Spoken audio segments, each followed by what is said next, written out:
Canadian travelers to United Kingdom not required to quarantine starting Monday, and that is why I am here. This article's just over a month old, but that's the reason I'm here. I got vaccinated, and I decided to get over here after being stuck in Canada for 19 months.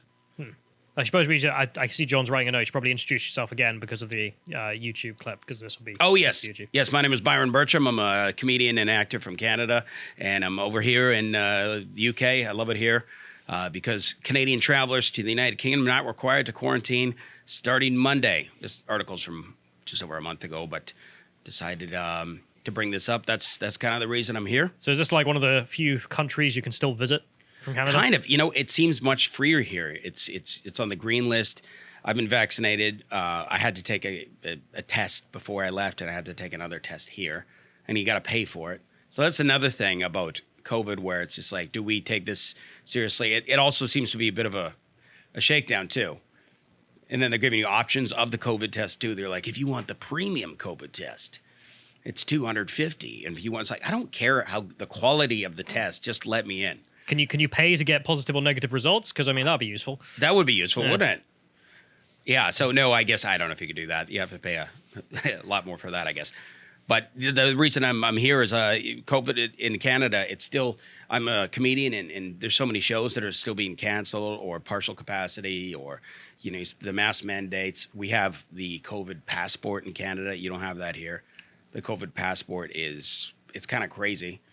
Yeah, I can't believe that's happening in a, let's say, Anglo country. Like, I half expected it to be happening in France because they're French, but to be happening in a country that's part of the Commonwealth, essentially a sister country to ours. It's strange where you're just like, you need to show your ID and your passport to go into a restaurant or a movie theater. Or what happens if you don't? Well, then you can't get in. There's just no food for you, get lost. Pretty much. Well, you could go to the grocery store. You could go to food courts and stuff like that, apparently. Oh, you can still go get the soup kitchen. Yeah, exactly. So the virus can't be spread in a food court, but it can be spread in Denny's. Right. Yeah.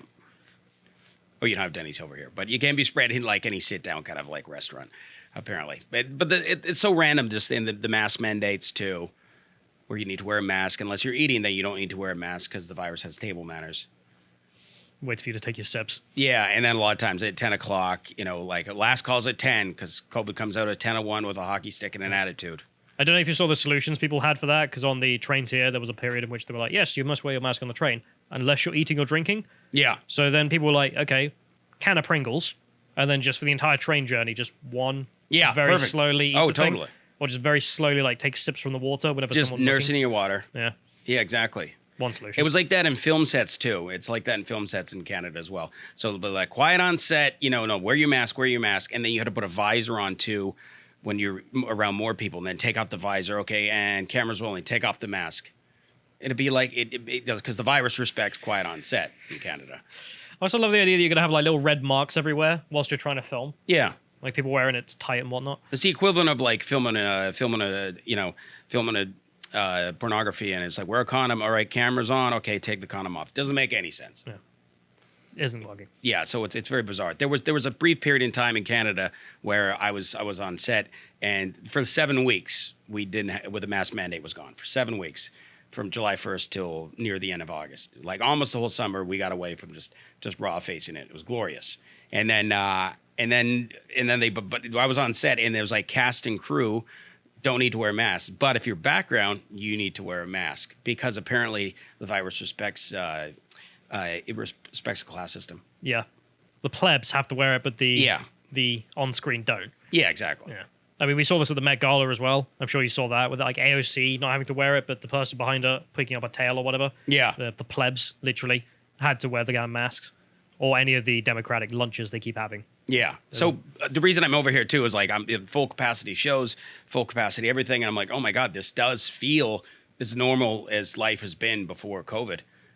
To me, I feel like this is kind of a bit of an oasis right now. So I'm kind of a COVID Canadian refugee at the moment, a little bit for a bit anyway. Well, I mean, you're more legitimate than most of them that we get at the Port of Dover. So right. Yeah. So it's it feels like an oasis here. Yeah, my country's it's still in the COVID-loving land. It's ridiculous. Yeah. Is this mostly to do with Trudeau? Trudeau's been a real vaccine. Yeah, he's very basically get the vaccine or you're racist. Did you vote? Yeah, I did vote. Yeah. Do you mind if I ask how you vote? I voted. I put a check. I didn't do a cross. Because I don't understand why Canadians like Trudeau. You know what? It basically he represents our nation very much. It's very surfacey. It's very passive aggressive country where we're just like it is lighting up with a nice smile on our face. We pretend to be nice, but it's really we're just kind of passive aggressive. We're just like, oh, we should totally go mountain climbing together. I'll never talk to you again. It sounds like the British. Yeah, does it kind of? Yeah. Well, we're a British influence. We do come from you guys. The Americans don't understand that. Yeah, but he's all service. He'll say like he's going to give the indigenous people drinking water. He never does. He says, he just racked up so much debt. There's been sexual allegations against him too. I mean, multiple blackface incidences. Go on about racism. Then another picture comes up him with more blackface too. I mean, I love the quote from him. I mean, Carl mentioned it, which is Trudeau's response to being caught with blackface was, "I can't remember how many times I've worn blackface." Yeah. Do you remember how many times you've worn blackface? Yeah, no, I mean it's not intentionally. Yeah, it's like, oh yeah, Trudeau. Most of us, it's 0. Yeah, like we can pin that number. For you, what? We did the Harry Belafonte one. There's the Arabian Nights party, and the best one was he was like river rafting, and then he just like I don't know why that one he had to paint his face black to go river rafting. That was the best one. I don't actually remember that one. Yeah, that was the weirdest one. Where he's just sticking his tongue out and he's all blacked up so he could go river rafting. Oh, God. Is that the one where there's like footage of him? Yeah. Yeah. It made no sense, that one. The other one's like, all right, kind of a costume party theme, culturally insensitive. But that one, just like, that makes no sense. It'd be like, oh, I need to just like slant my eyes back because I'm going swimming. Anyway, I expected that to be the end of his political career, but I mean, not that, I guess. No, he survived because he's got nice hair and he's too handsome and gay men and women love him. That's pretty much it. And he gave us all $2,000 for a month. So I even have friends who's like, yeah, he gave me $2,000 for a month. So Daddy Trudeau's paying my bills. Seriously? Yeah, because of COVID. $2,000? $2,000, yeah, $2,000. For about 6 months. Then it went down to $1,800. Now wait, $2,000 a month for 6 months? Yeah, about that. About 8 months. Yeah, but it was $2,000. What did you have to do to get this money? Just tell him you're broke. Did you get the money? Yeah, I did. I mean, I'm an entertainer. I wasn't able to perform. But you'd also be a moron not to. Yeah. Like. Yeah, it's so, but because of COVID restrictions. So, I mean, he did kind of buy a lot of people's votes. Fantastic. But yeah, he's pretty nauseating. Yeah. Yeah, he's not my favorite. Call him President Pool Boy. Used to be a drama teacher. Used to teach skiing. Snowboarding instructor. But yeah, he's just kind of like one of these creepy male feminists who just like hit on your girlfriend as soon as you're, try to get your girlfriend drunk as soon as you go to the washroom. He's a rapist. Yeah. Yeah. I feel like male feminist has that connotation. Yeah, it does. Yeah. I'm an ally.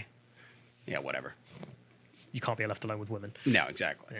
Yeah, I don't trust him. But yeah, so he barely won, but he's got a minority government, so we'll see what happens. Yeah. So, but it's yeah, so I mean, that's another reason too. He loves keeping the COVID thing going. He loves keeping just there's mandates for kids. You gotta be like, gotta wear a mask 5 to like. I feel bad for the school kids. You're like from ages 5 to like 12, you need to wear a mask, and it's bananas, and I don't know when it's gonna end. Do you feel like you're gonna end up staying here if it just keeps getting worse? Well, I'll stay here for a bit.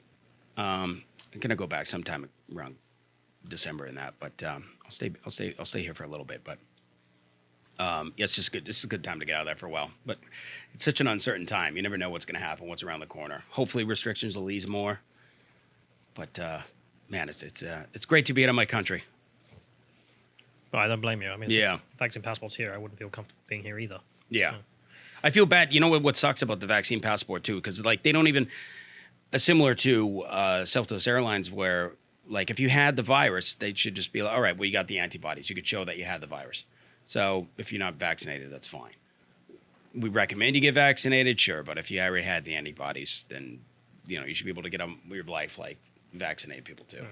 But, like, I have a friend, he got COVID, and then apparently the doctors advised him not to get vaccinated because apparently they said he might have complications with his heart. So then now he can't go to a restaurant because the doctor advised him not to get vaccinated. Like... How ridiculous is this? That's just that's effed up. Like, that's actually segregation. Like, yeah. I mean, what's he meant to do? nothing, I guess. Because, like, oh, we don't have that policy in place. Sorry. We don't have that policy to accept you. You can't go to a game. You can't go to a movie. You can't do anything. Because you haven't been vaccinated. He's like, even though the doctors advise you not to. Like, or you might have or another guy I know who's got like a potential allergic reaction to the vaccine. Potentially. So he's not getting it. And then it's like, all right, he can't go to a sporting event, can't go to a movie, can't go to a restaurant. You know, it's like this is crazy. That's inhuman. So it's inhuman. You see, there's no like even exceptionary clauses. Like it seems like here you had that exceptionary clause, right? There's at least some lip service paid to the idea that there are exceptions. Yeah. So, but in Canada, it's like no, it's none. So, and I'm vaccinated. I'm and I'm like I got my vaccine passport. I don't like it. You know, it's weird. I feel like I'm dual citizen of Canada and COVID. Yeah, Imagine. It's like a PR card for polio. Yeah, it's ridiculous. But you got to show this to get in, and it's if this truly is needed to fight the virus, okay, but. People say, just trust the government, trust the science. And I'm like, hey, can you trust the government? This is the same people that put Japanese people into internment camps and what we did to our indigenous population. Like, you can't really trust the government. Who knows what's going to happen? Who knows what's around the corner? But just kind of hope for the best. Until then, staying here? Until then, I'm staying here for a bit, yeah. Alrighty. Yeah. Oh, what's that? I didn't say anything. Oh, sorry. I don't know if you wanted to end it there. Or... Oh, no. Here, we can move into this, I guess. Sure. Yeah. I know. Or you guys are going to be like cutting in between a bit and all this stuff? It's up to you. Okay, sure. Segment. Yeah. Oh, so now the U.S. has it today. They're going to lift. Apparently, we're allowed to go to the States now. We were able to fly there, but now we're able to drive there. So the land border was closed? The land border was closed since COVID started. But now it's open. Apparently, if you're vaccinated. Before, they would let if you fly to the States, if you're vaccinated, you wouldn't have to quarantine for a little bit. But now they're letting you drive there because apparently, from last number of months, COVID couldn't be spread by air to the States, but it could be spread by land. So it's basically just a restriction on the rich. Sorry, on the poor. Yeah. So if you can afford to fly, go ahead. No problem. Yeah. But now, if you're just driving across or walking across, aren't there some Canadian American towns that literally like border each other? In halfway through the town. Completely, like Windsor and Detroit, and there's a lot of these cross-border towns. So what's happening there? Niagara Falls. I guess now they're finally starting to talk about lifting that restriction, which is great. But it's just amazing how long that went on for. The border closure, the land border closure. To fly, they're fine. Fly, yes. Drive, no. If you enjoyed that segment from the podcast, The Lotus Eaters, you can catch the full podcast at 1 p.m. every weekday UK time at lotuseaters.com. You can also sign up at lotuseaters.com to get access to all the premium content we have on the site. Yeah, that's how we keep this whole operation running. And recently we've put up loads of great stuff, such as this interview with legendary comedian Steve Hughes, one of my personal favourite comedians, so it was a real honour to be able to meet him. But one thing that I didn't expect, that he would be such a deep thinker, and this podcast is genuinely like a meeting of minds in a way. He was right on my wavelength on a bunch of things and helped me actually connect a bunch of dots, but I'm not going to carry on and spoil it. We also, of course, have lots of interesting articles that have been written, such as this one by Josh about the dumbest country on earth. And for for silver tier subscribers, we also include a link, so it's we have an audio reading of it from a chap called Jonathan, who has a very smooth voice that you will enjoy. And this is great because often I don't have time to read all of the articles we put up, because we've put up a lot of regular content. And so this saves me the hassle of having to read it myself. So I really actually am very appreciative of this feature on a personal level. But we also do the Contemplations and Epochs, which are just interesting podcasts about interesting things. These are regular weekly podcasts. So this one is one of our writers, Josh, he's got a master's degree in psychology, talking about theories of intelligence and how they matter. And of course, we've got the Epochs, where myself and Bo, or in this case it was Josh and Bo, talking about the life of Sir Francis Drake. So that's 2 solid hours talking about England's most notorious adventurer. But we've also got lots and lots of other ones. This is number 21, so there's a good back catalogue there. And finally, we have our book clubs, and this is the part that I'm most proud of. Recently, we've done Shooting an Elephant by George Orwell, and Reflections on a Ravaged Century by Robert Conquest. Yeah, Robert Conquest is fantastic. Just if you want Western chauvinist historian, he's your man. Anti-socialism. Yes, in all forms, it's fantastic. And like I said, that's what keeps the podcast running. So if you want to become a member, thank you very much, and we think there's some great stuff you'll enjoy.